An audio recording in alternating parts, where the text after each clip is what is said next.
Now read along with me as I read the directions for Part B.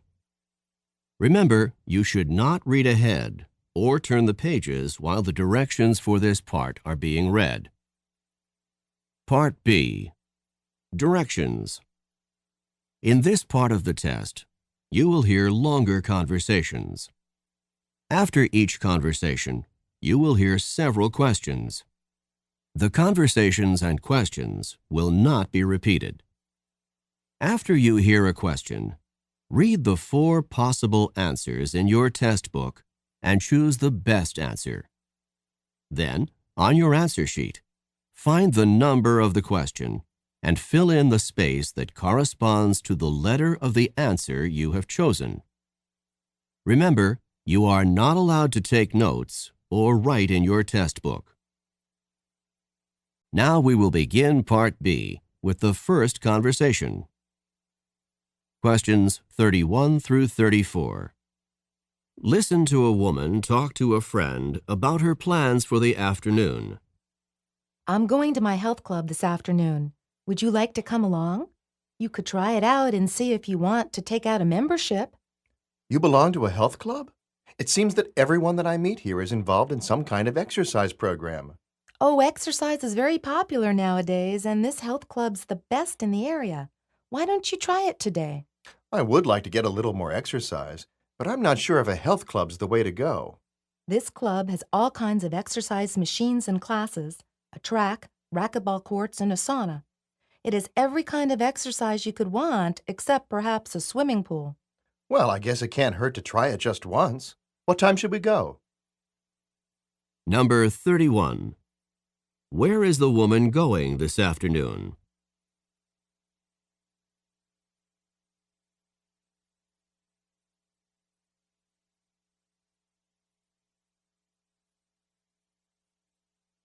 Number 32. Why does the woman ask the man to go?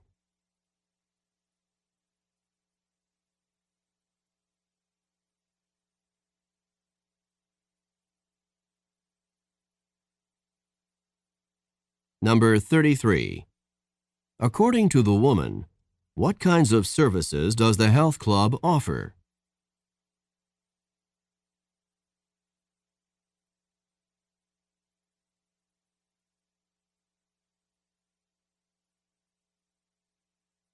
Number 34.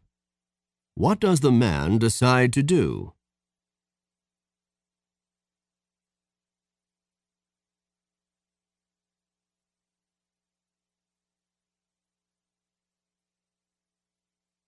Questions 35 through 38. Listen to a conversation between 2 students. We really need to get to work on our oral presentation for political science class. We certainly do. You and I have to give the presentation next week, and we've hardly anything done. I can't believe that the presentation is next week. I thought we had so much time to prepare, but the time just seems to have disappeared.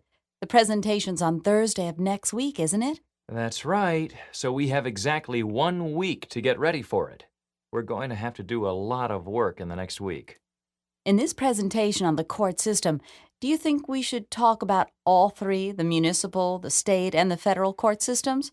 It's too much if we talk about all 3, and I'm not sure we have enough time to prepare. How about if we only talk about the state and the federal courts? That sounds good to me. I think it's best if we talk about fewer topics and really cover them in depth. Say, I really know a lot about the state courts, and you know a lot about the federal courts.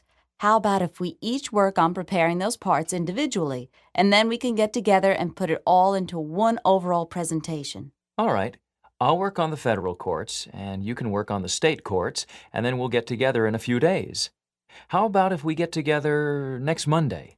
That sounds good to me. The presentation is not until Thursday, so if we get together on Monday, we'll have plenty of time to work on it. Not exactly plenty of time, but we should be able to get it done. See you on Monday, if not sooner. See you then. Number 35.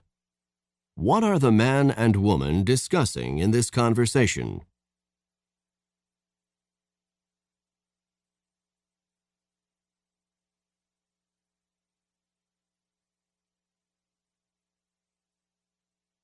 Number 36. What will the man and woman discuss during their presentation?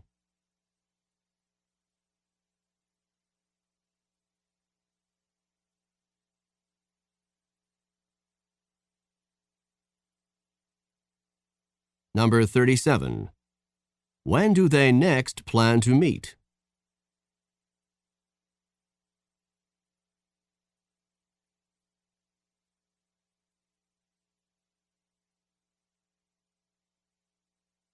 Number 38. How much time do they have to prepare for the presentation?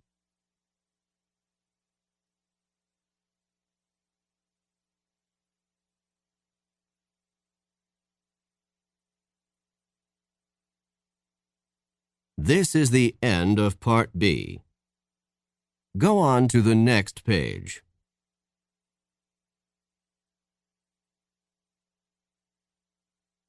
Now, read along with me as I read the directions for Part C. Remember, you should not read ahead or turn the pages while the directions for this part are being read. Part C. Directions. In this part of the test, you will hear several talks. After each talk, you will hear some questions. The talks and questions will not be repeated. After you hear a question, read the 4 possible answers in your test book and choose the best answer. Then, on your answer sheet, find the number of the question and fill in the space that corresponds to the letter of the answer you have chosen. Here is an example. On the recording, you will hear, "Listen to an instructor talk to his class about painting."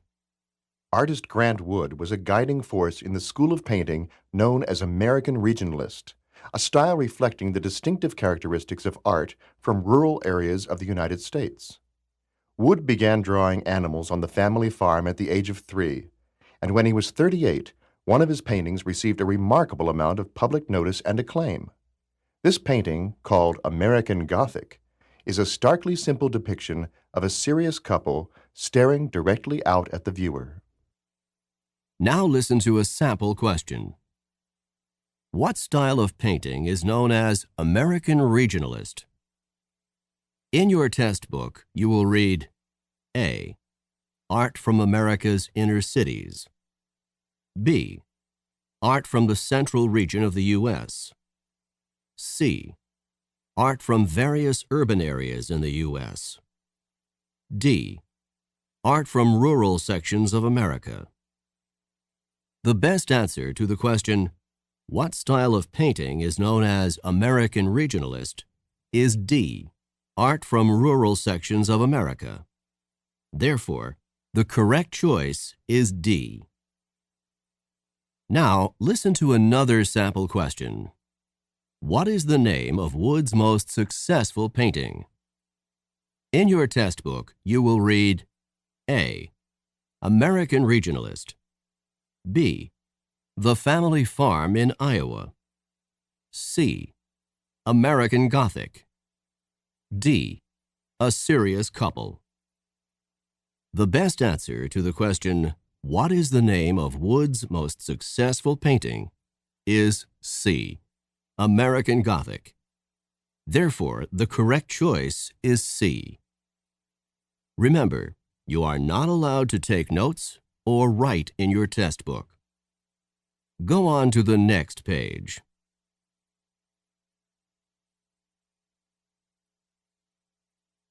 Now we will begin Part C with the first talk. Questions 39 through 42. Listen to a talk given on a college campus.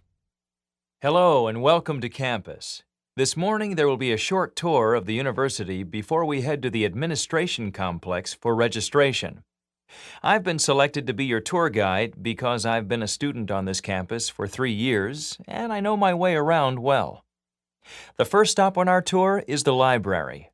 As you can see, it's a large library with over 100,000 volumes. Additionally, there are journals, newspapers, and magazines from around the world. The library's open 7 days a week from 8 o'clock to midnight. From the library, we'll move on to the Student Center. In the Student Center, you'll find the university bookstore, where you can purchase all the texts for the courses you're taking. You can also find a post office, a bank, a theater, a coffee shop, a travel agency, and a bowling alley in the Student Center. The Student Center's here to provide services and entertainment for the student body. The final stop on our tour is the Administration Complex. In this area, you'll find the offices of university administrators and the Student Records Office. The auditorium where registration takes place is also in the Administration Complex. Now that we have reached the Administration Complex, the next item on your agenda is registration. Good luck. Number 39. Who is the speaker?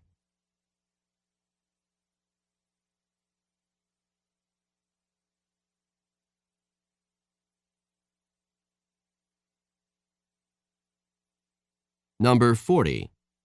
What is the main topic of the talk?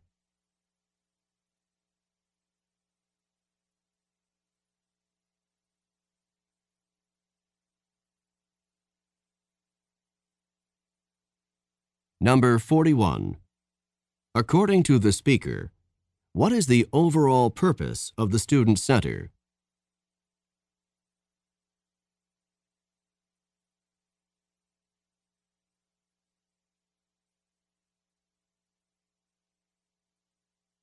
Number 42. Where will registration take place?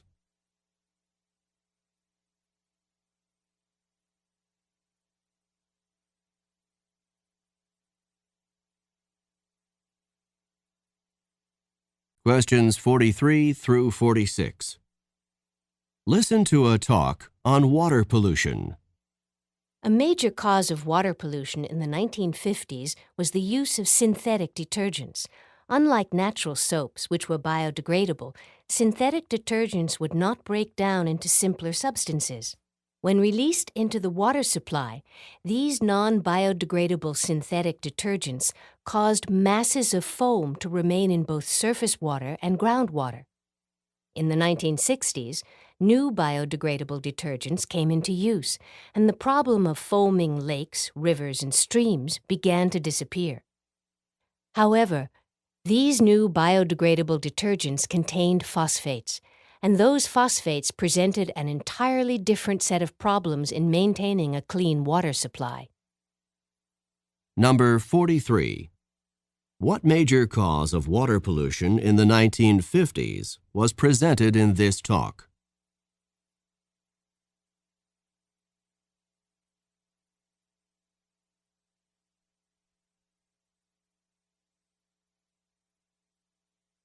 Number 44.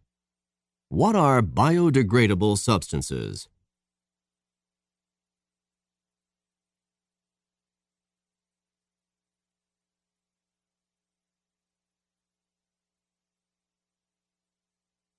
Number 45.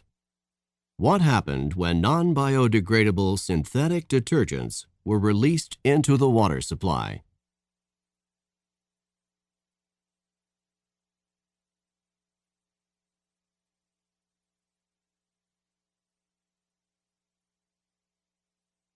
Number 46. What will probably be the topic of the talk that follows?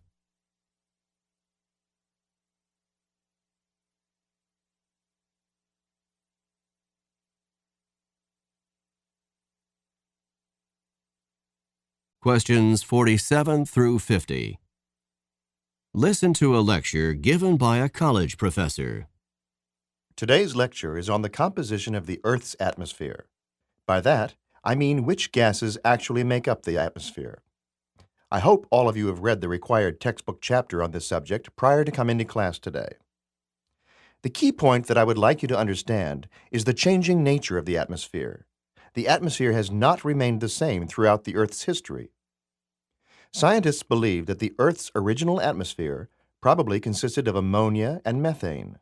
Perhaps 20 million years ago, the atmosphere evolved into something resembling the modern composition of 78% nitrogen, 20% oxygen, and a variety of other gases making up the remaining 2%.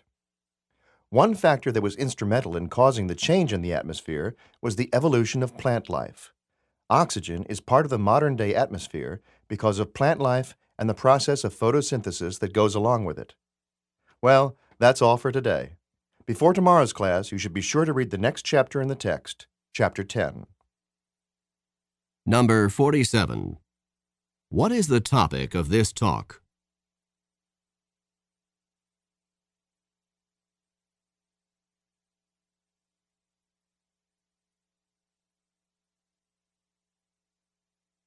Number 48. When did the atmosphere first evolve into the composition that exists today?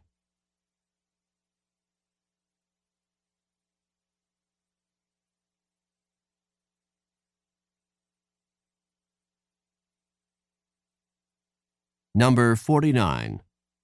What caused oxygen to develop in the atmosphere?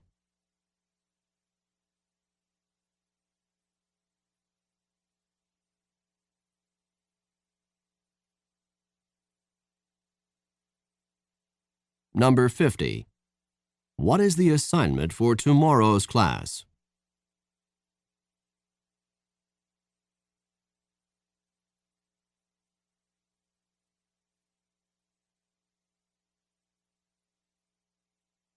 This is the end of Section 1. Stop work on Section 1. Turn off the recording. This is the end of CD 6.